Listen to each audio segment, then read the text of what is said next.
This particular area is actually a wonderful place for wildlife. If the environment was cleaner, it could be even better. It could be just as great a hot spot as over at Presque Isle. I sit out on the deck with friends and suddenly this horrific acidic smell comes through. Now, smell is one thing, but what's contained within that acrid smoke, that's the scary part. When you breathe in fine particulate matter, it can go into your bloodstream and it can contribute to heart disease and other problems. No one, of course, is immune to air pollution, but there are some populations that are even more vulnerable, and that includes our young children whose bodies and brains and lungs are still developing, the elderly, and those with underlying health conditions that may already have asthma or COPD or a heart condition. Being exposed to air pollution, especially fine particulates, can be deadly. At Tonawanda, there were high levels of benzene detected in the community.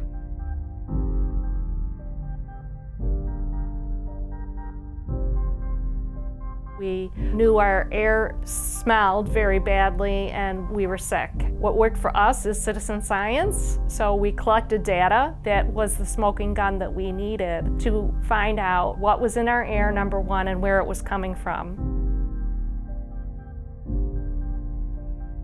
We're being rained on with bad air, and someone has to see the damage that it does and see this as an opportunity with awareness and education that we can counteract that. We just don't sacrifice the people who live in the community with their ignorance.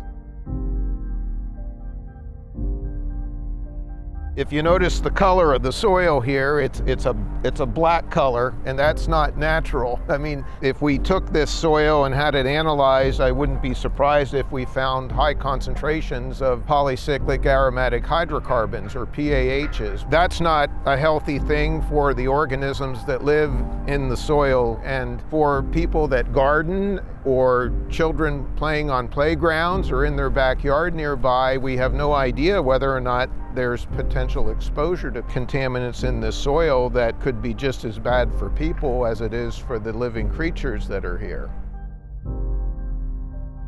Our cancer risk at one point was 70 times the guidelines. This is what gives me the worst chills about this place, because all that water you see there is almost always like that. That is probably the water table, which means that wherever the water table flows, then those contaminants flow with it. That is probably ending up in Lake Erie somewhere. We've seen dead and dying birds over there. I have a video of a mallard duck that flew in there one day when I was spotting birds, and it died right on the water by the permitted discharge. I do a lot of birding other places, and I don't find dead carcasses of birds at those other places. Here we do.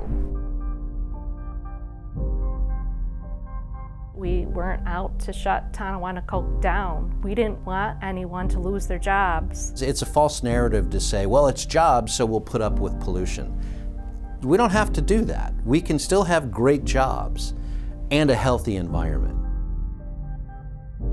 We know the before and after, and it's considerably improved. Until something like this is cleaned up, I don't see how we could ever expect the sorts of economic benefits of tourism on this side of town that we have on that side. Everyone should care. There's an economic element to this challenge. There's certainly a health issue to this challenge, and that will impact ultimately everything that we're all trying to do, which is, grow Erie into the best possible version that it's ever been.